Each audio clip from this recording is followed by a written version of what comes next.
Have you ever felt alone, even when surrounded by people? In the heart of the world's busiest intersection, I stood alone. Around me, Tokyo buzzed with life and an electric energy. Yet there I was, a silent observer, a foreigner out of place, surrounded by people, yet utterly alone. But was I lonely? This is the paradox of loneliness that many travelers face. Being surrounded by people, yet feeling completely alone. And it might look like a scene from the movie Lost in Translation, but this was actually something that happened to me in my real life. And it could be in yours too, or maybe you can already relate. If you're feeling lonely in this very moment, you're definitely not alone. Chronic loneliness affects up to half of the world's population, and it's become such a big problem in the United States right now that the government has actually declared a loneliness epidemic. As someone who has solo traveled the world for more than 20 years, I know what it's like to be alone and out of place in another country, and I know what it's like to be lonely. But in this video, I'm going to share with you the 3 main causes of loneliness while traveling and also 5 ways to overcome it.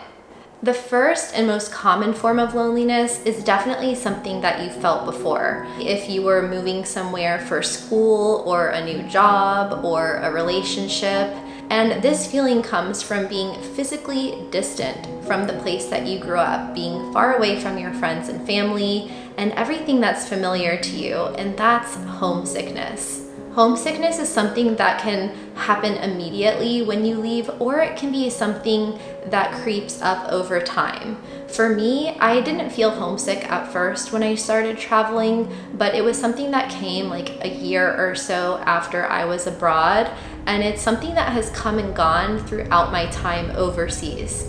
But the problem with homesickness is that it can be both confusing and deceiving. You know that you left home for a reason, whether it was to pursue a new opportunity or improve your life in some way. But what homesickness wants to tell you is that you made a mistake, and if you just go back home and go back to the way things were, then everything will be fine. But as we know, that's not always the case, or you wouldn't have left to begin with. So feeling homesick and missing home is a completely valid feeling, but it's probably just telling you that you're outside of your comfort zone, and the longer that you're in that place, the more you might feel like home. Eventually, you might adapt so much to your new surroundings that you might not even want to leave. And then if you do go back home, then you experience what's called reverse culture shock, which is a topic for another video I'll talk about a little bit later. Regardless of where you live in the world or how you're feeling, it's important to take care of your mental health. Whether you're traveling or not, one thing that's always helped me to process the events, emotions, and challenges in my life is therapy. That's why I'm so happy that BetterHelp is sponsoring this video. BetterHelp is the world's largest online therapy platform where you can get matched with a therapist anywhere in the world. Rather than trying to find the right therapist on your own, BetterHelp will recommend someone who meets your needs.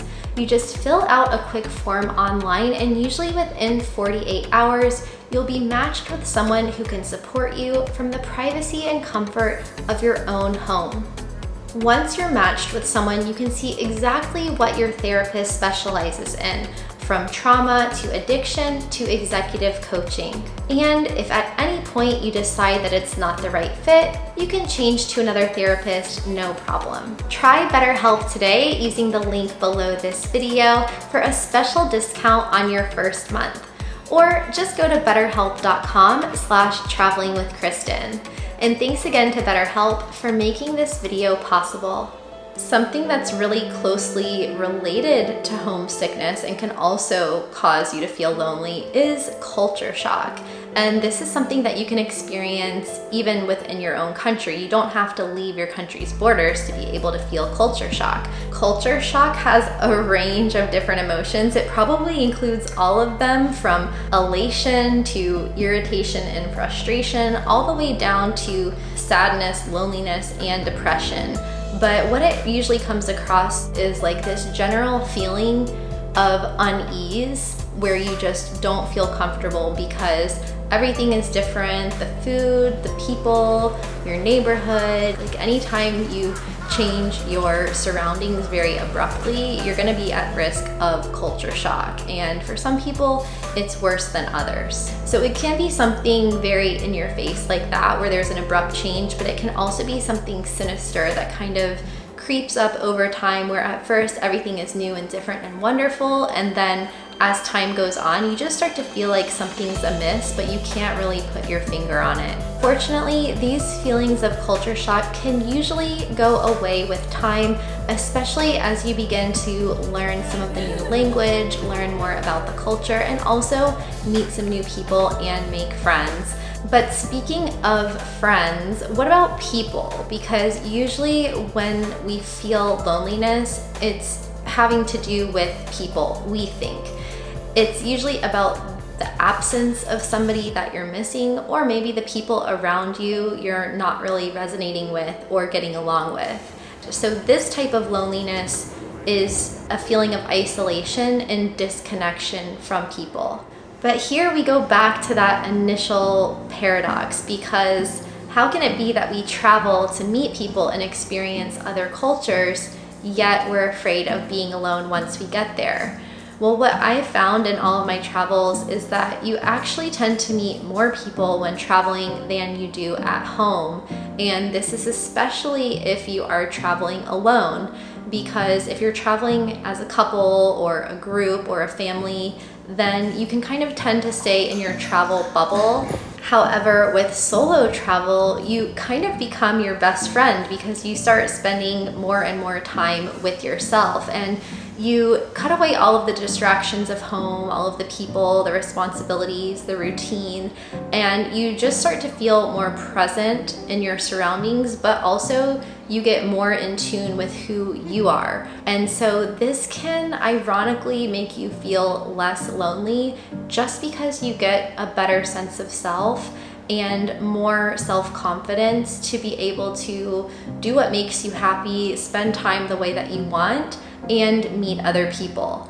I mean, I can't tell you how many people I've met in my travels who told me that they were a self-proclaimed introvert, but once they started traveling alone, they built more of that self-confidence and got more in tune with their identities to be able to meet people easier, which in turn made them feel less lonely, not just because they were meeting new people, but because they were more comfortable in their own skin. I once read a quote that really stuck with me. It said, "Loneliness is the absence of another, but aloneness is the presence of oneself."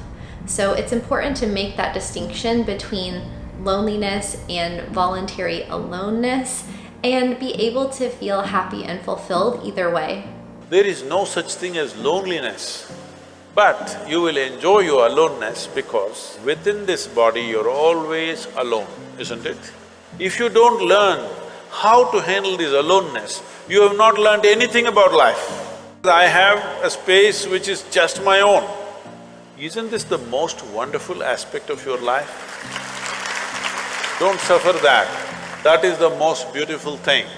Now, if you're single, then there are some other things to consider. Many people like to travel or move somewhere for better opportunities to meet someone compatible.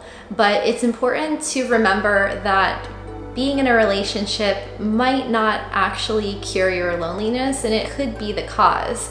Although if you are traveling and you want to meet people that way, then all of the dating apps that you're used to, like Bumble, Tinder, Hinge, will work in other countries. And then there are also usually country-specific or regional dating apps where you can also meet more people, especially locals.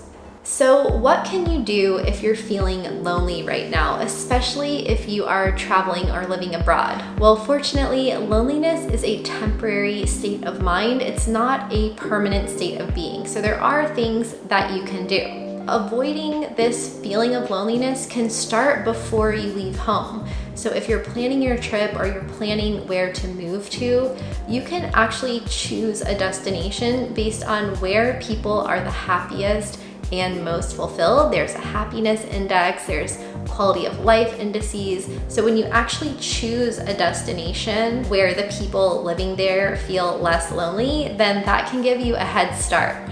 You can also use sites like Nomad List or look in Facebook groups to find places that have really big expat communities, because of course you want to be able to meet the locals there as well, but it's really important to meet foreigners as well, because they can all relate to the experience that you're going to of being away from home or starting a new life abroad. You can even join a co-living group or community so that you have people and friends and a built-in community on the first day. And that's what I did when I went to Japan, and it helped me adapt much faster than I would have if I was just living by myself in an Airbnb.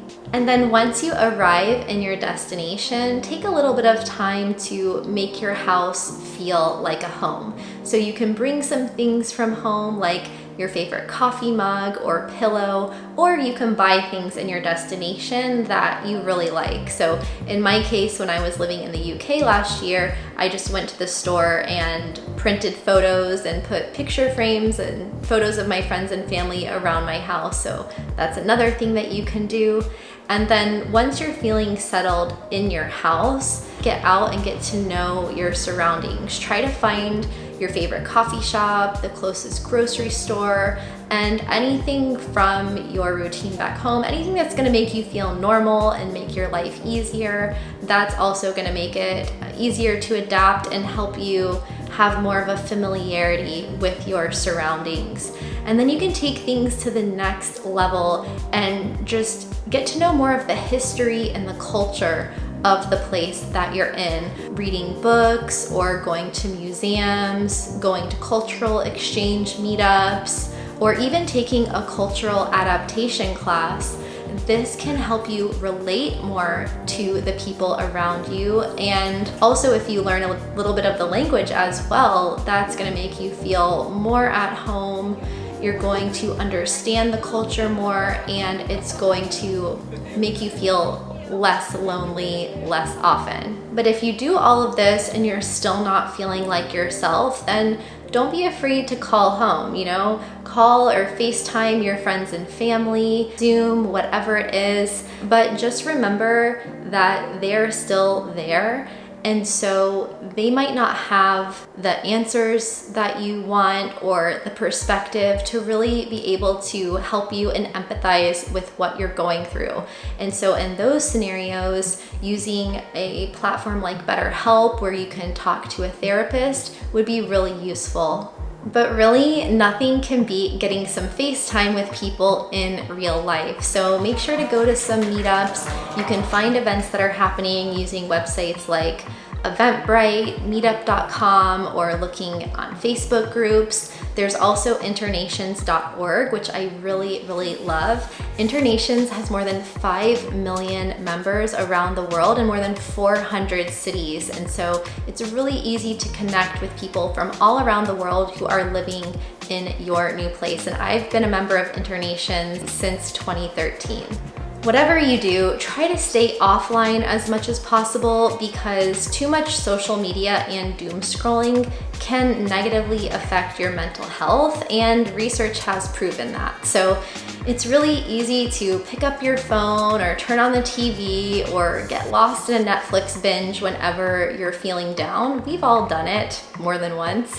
But just keep in mind that looking at social media could actually make you feel worse. So instead, get out, get some fresh air, get some exercise, connect with a friend, and that will make you feel much better. If you want to take things to the next level, then don't just meet people, but help people, because volunteering is proven to release a lot of feel-good hormones, endorphins, dopamine, and there's even a term for this, the helper's high.